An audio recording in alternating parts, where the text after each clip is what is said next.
Welcome to the Stretch to Go podcast. My name is Ian Ray. I'm your host today, and today I have Erica. She's based out of Sydney, Australia.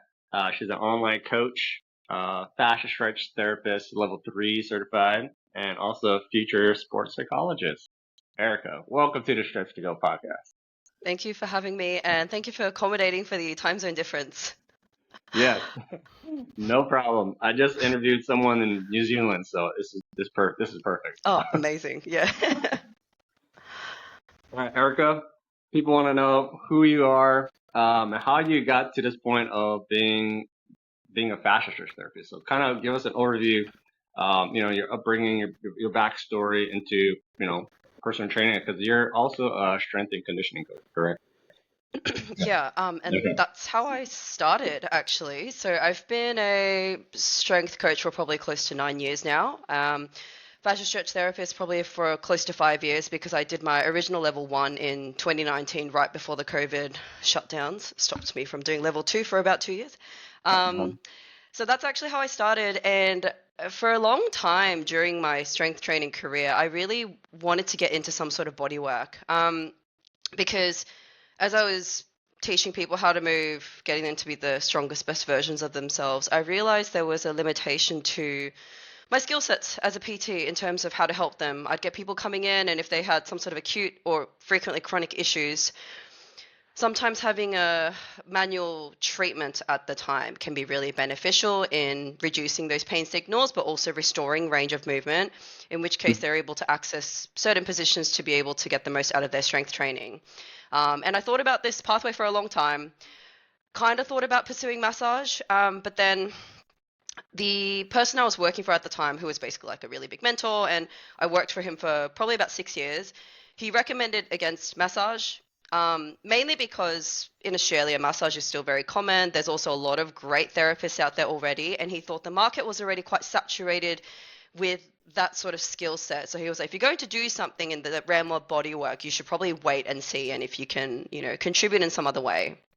A couple of years down the track, I had an ex-colleague who actually went and did FST level 1.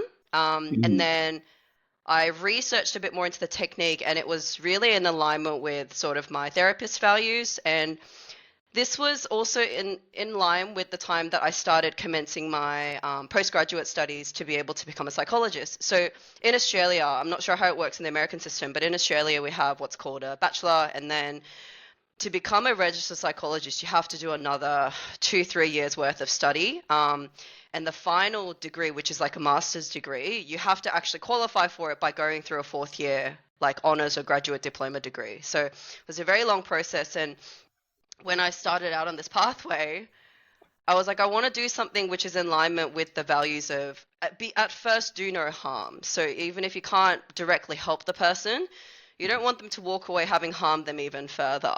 Yeah. Yeah. And when I researched up into FST, I thought this is actually such a beautiful modality. It's very gentle. It's not as invasive. And it placed a lot of value on the listening and the collaboration between the therapist and the client. And it had all these things that I was really looking for. And as it turns out, when I went to the course, that's also how they teach it too. Yeah. Did you have any initial thoughts about enrolling in the stretch to win course, or like any hesitancy at all? I want to say yes, but no. I was pretty determined. When I have my head fixated on something, I will do anything I can to make it work. So I was like, no, booking the course. At the time, my employer paid for it as well. So booked it, just not many delays. Yeah, I was like, no, I think this is where I need to be going, and it just felt right. And I was like, you know what? At the end of the day, even if it doesn't work out, that's okay because I've got a new skill set that I'll make work. I guess so. With this ex-colleague of yours, this was in 2019. You heard about it, right? Yeah. Cool. As far as like those people probably who are listening, who are on the fence about like, oh, what is this stretch to win course? Like, what would you tell them for people who are on the fence about enrolling, whether or not to go? Especially because it's a time commitment, it's a financial commitment, but like, Yeah. you know. Yeah. From Australia, I remember every time I did, so when I went and did level 2 and did level 3, all of it were huge financial commitments. Even if as a small business owner, there's a certain amount that you can, claim on tax and things like that to help you, it's still not the whole amount. So it genuinely is an investment. And I think when you have a really big financial commitment like that, especially if you're unsure if you can afford it, financially it will pay off in the future. I'm pretty sure I made back the entire course within like the first two months or so of coming back. And that's in Australian dollars. And even at the time, Australian dollars are still doing pretty poorly compared to the American one. But I suppose arguably I also did have a client base, but it is absolutely worth it, like in terms of the course itself. So financially it makes sense. I think also from a perspective that you actually meet a lot of really good therapists. It changes your life both as a therapist and as a person. Each level does the same as well, because you kind of meet different people. Sometimes you actually come together and you realize that you've done all 3 levels together, which is even better. I've got some lifelong friends over in Canada as a result of it. And the other thing is, unlike lots of courses where you do the course and then you're sort of, you have to go off and do your own thing, I do feel like with FST, there's support all the time. So we've got like the different forums. Because of my connection to different therapists as well, I've always had someone to bounce ideas off if I'm unsure of something, or if I'm wanting a little bit more assistance with a clinical presentation, or if a session has just been particularly hard. Like there's been sessions where people have come in and you're just like, actually, this one's just stumped me. Has anyone ever had this before? So I think if the reservations that you have are financial, I definitely think you need to find a way to make it work. I do think there will be a way to make it work for most people. And if it feels right for you, I think definitely do it. Yeah, I think FSC has changed the life of many people. No, that's 100%. I think my level 1, and I'm going level 2 next month, and this at the end of the month. But like Nice. level 1 is, like I said, I agree. Like just the type of people who are there, they just have a certain mindset. They have a certain type of personality that kind of like attracts it, And Yeah.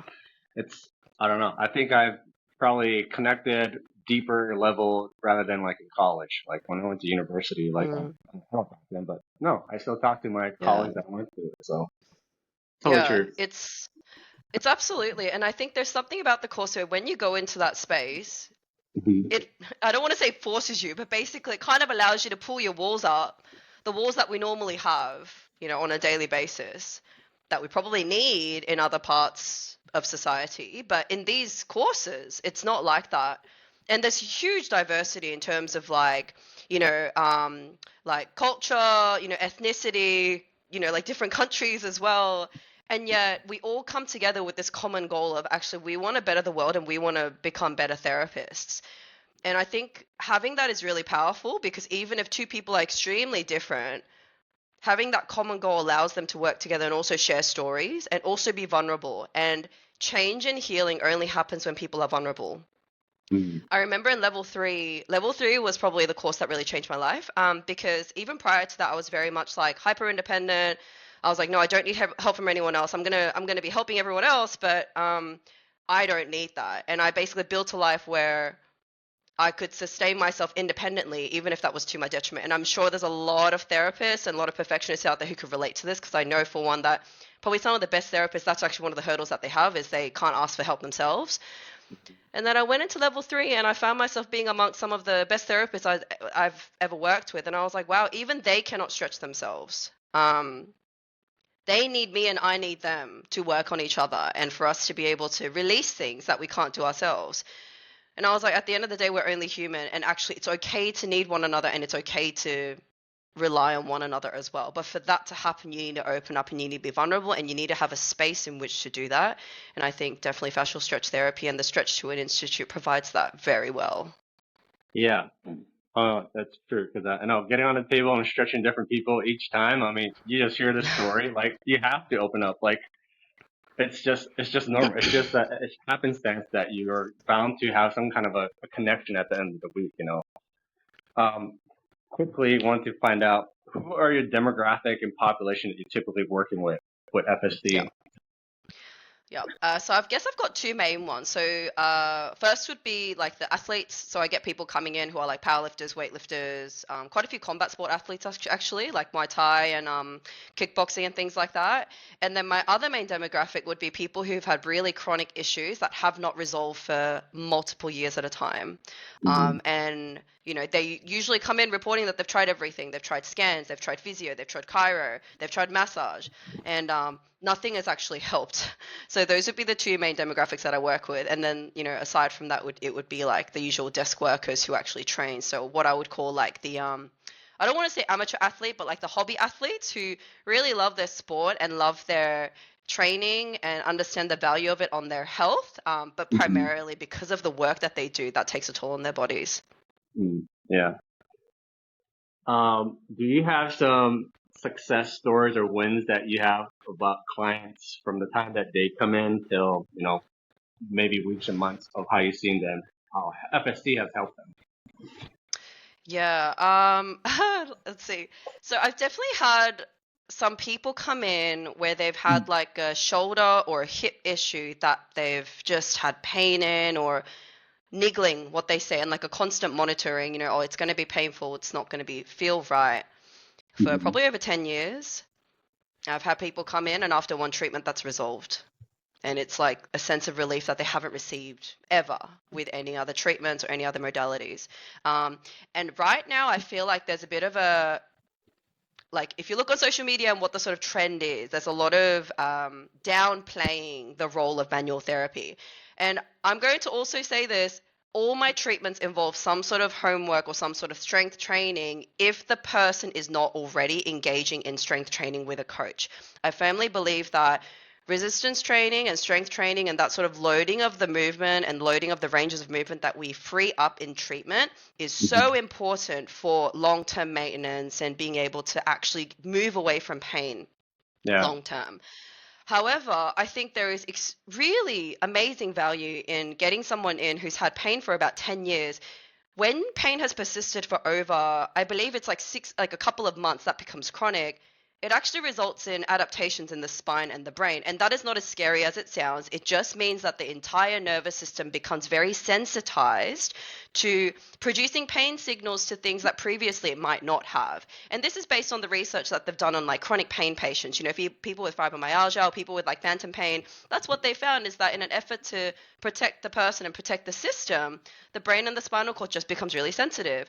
And by that point, you could throw all these kinds of movements at them, but their body is like, no, I don't want to move that way because it's going to cause pain. So when you use manual therapy to be able to downplay those pain signals, get the nervous system to calm down and restore the range manually, they will get so much more out of the strength training or the homework that you give them. And I think that really needs to be acknowledged in this sphere, because right now everyone's shitting on manual therapy and I'm sitting here being like, kind of get it, but also I'm not like, I know so many people who've benefited from coming into my therapies, and I know there's a lot of my fellow fascial stretch practitioners who are doing amazing work, and I'm like, you can't sit there and tell me that manual therapy doesn't work, because it does. There's a time and a place and a context for it.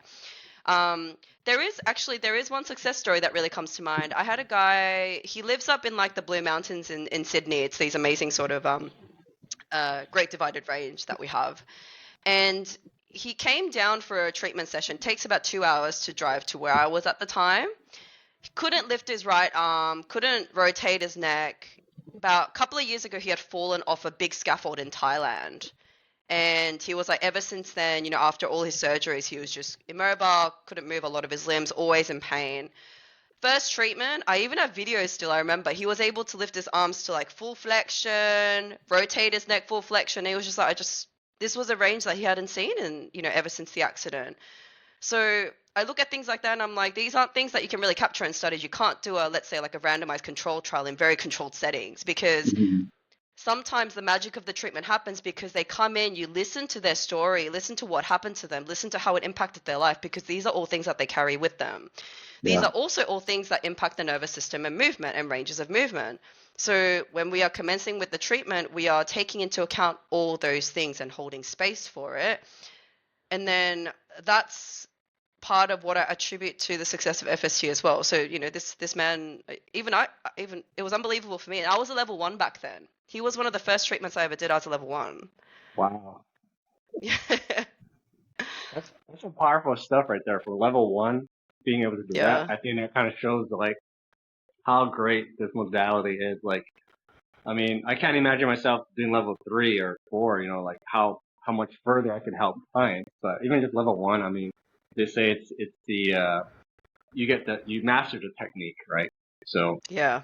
definitely Yeah. I'm hoping I can continue to hone it. I want to kind of go back to what you're saying, about manual therapy and whatnot, because, or even like people who are overcompensating on injuries, right? Mm. I think injuries, like let's say like ankle, knee injuries, I think the stretching and the flexibility makes sense to me because like a rubber band, if you keep stretching the rubber band, it gets loose. But then if you're not pulling it taut, it's not gonna it's not gonna have any shape anymore. And I feel like the same. Like I totally agree with the strength training and the flexibility. It goes hand in hand.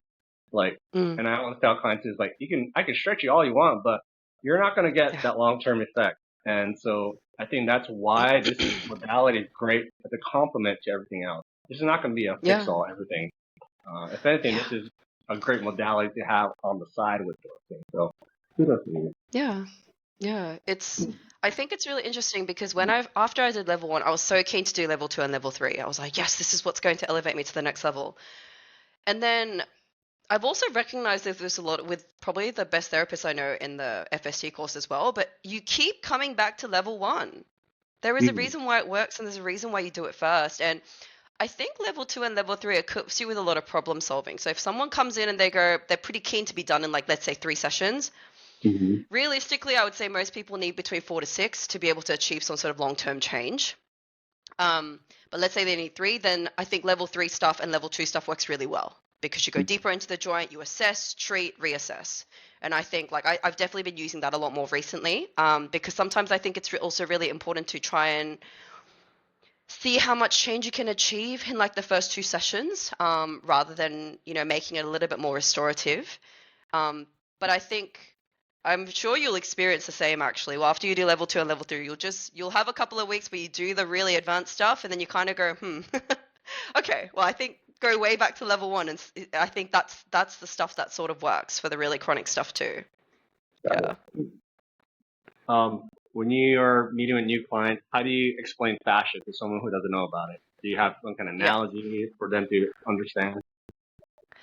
Yeah, I tell them that there's no part of our body that doesn't have fascia, and the fascia is like the glue or a coat of connective tissue that holds our body together, and it helps our body move, absorb force, and generates force because it connects different muscle groups together, almost like a train track. So if that train track's really clean and it's able to work really well, then you're going to get a really good flow of movement throughout that entire sling of fascia. But if there's one area that has a bit of a dysfunction, so it's either crinkled or it's sort of out of place, then it can have an impact on the entire chain, so that some of the symptoms that this person is experiencing may not necessarily be because of the area that is in pain. The other analogy I use is just clothing in general. So I'll usually like sort of scrunch up a part of my clothing and be like, so see how if we pull one part of the structure, it impacts the entire thing. That's essentially what fascia is like. We want the whole thing to be very malleable, very flexible, and flexible in this case meaning it's very adapted to any sort of stimuli you throw at it. So if you need to jump, it could jump. If you need to change directions, it can do that. Whereas for a lot of people, if their fascia is rigid or if they've been sitting in a certain position for a long time, and or for some of my powerlifting clients, if they've only been training in the sagittal plane and only doing their competition movements, they're going to be super rigid and not very adapted to oncoming forces and different sorts of stimuli too. Yeah. Yeah. That's such a two-dimensional type of thing with powerlifters. So I can only imagine trying to Yeah. get them to work different angles and planes. Let's get you to rotate a little bit because you seem like you can't rotate at all. So for yourself, in your business, your clientele, do you have some long-term goals for your business as far as FSC and online coaching? What are they? I think I would So I started running, I guess, some seminars last year. Hmm. And I would like to keep doing more of those. I'm also I'm currently working on like a mobility module that people can access online because I've actually had people reach out to me from the US or Canada and asking me where I am, and I'm like, I'm in Sydney, but you can go to these other people because I know so many good therapists that you can go to them instead. Yeah. But if I could provide something which allows people to work with me regardless of the distance, I think that would be great.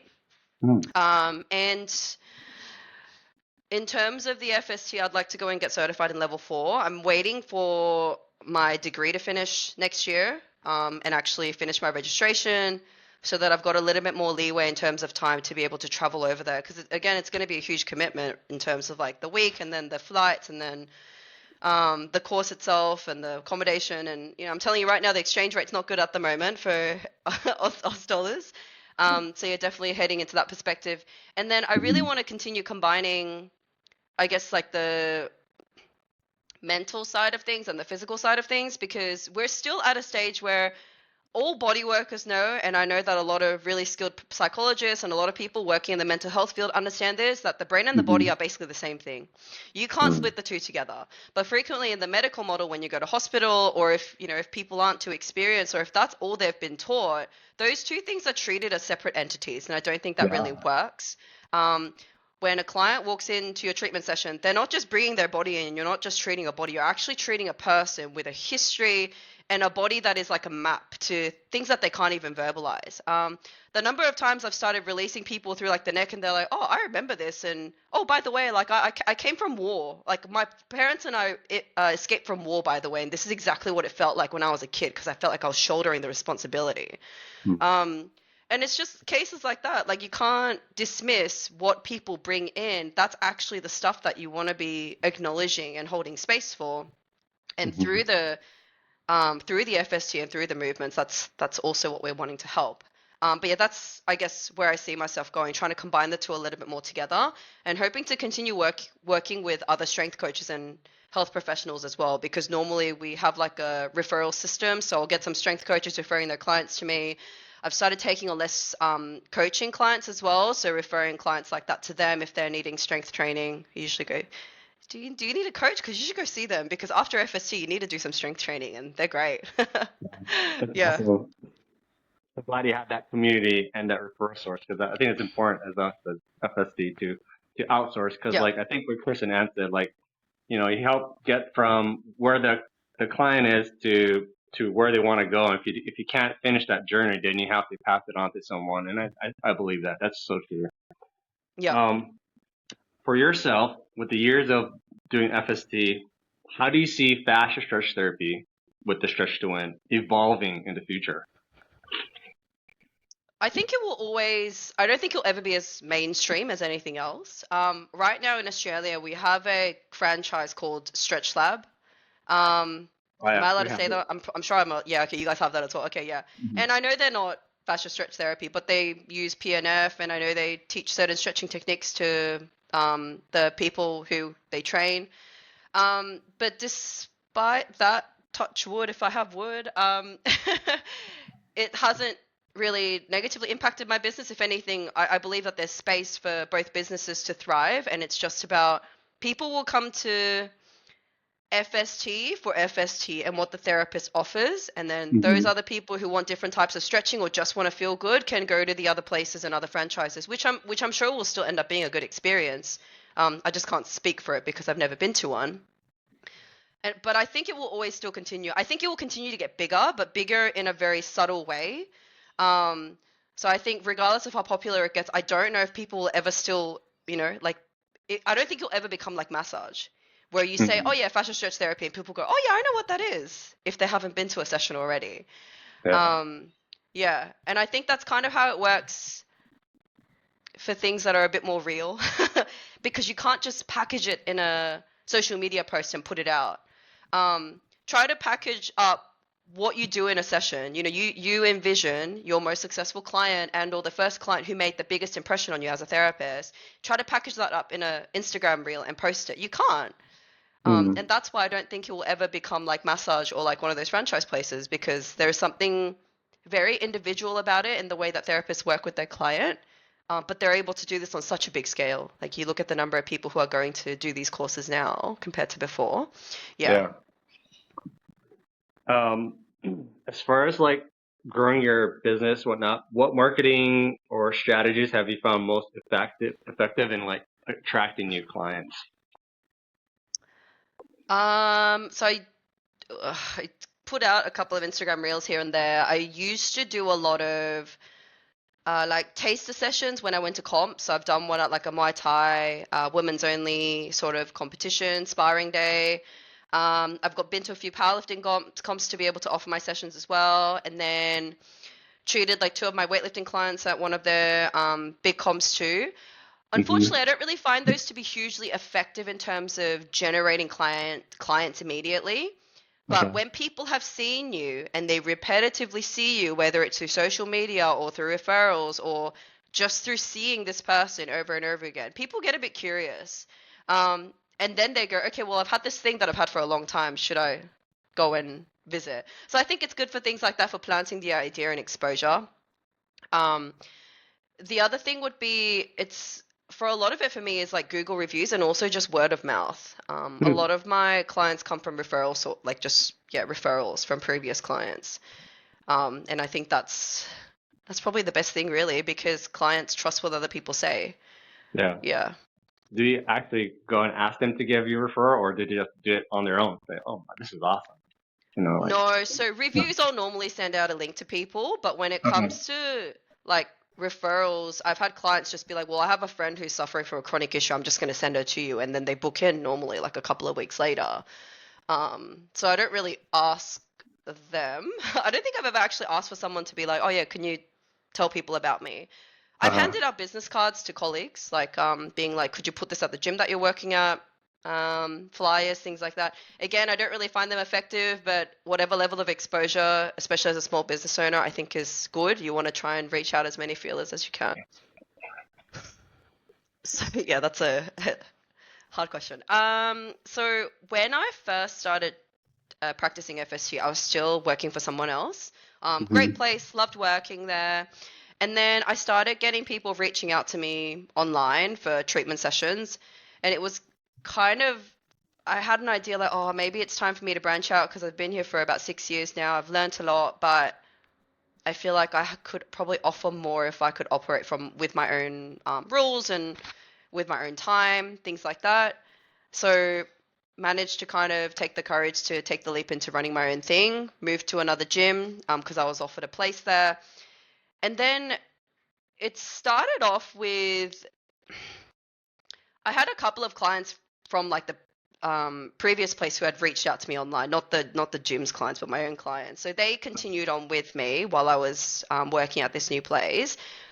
And then the team that I was working with in that new gym, they were very supportive of what I was doing. So they would usually refer their clients to me.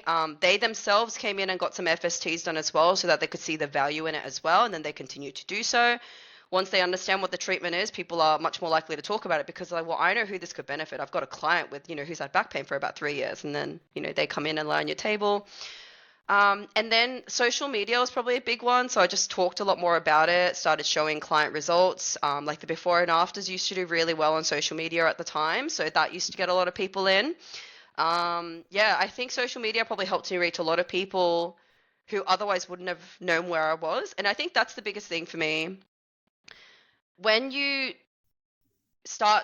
when you've done a course like this, which has been very financially, big financial investment, you have to also understand that that's not the end. You've got the skills and you've got the tools, but you also have to know how to market yourself and let people know where you are. Yeah.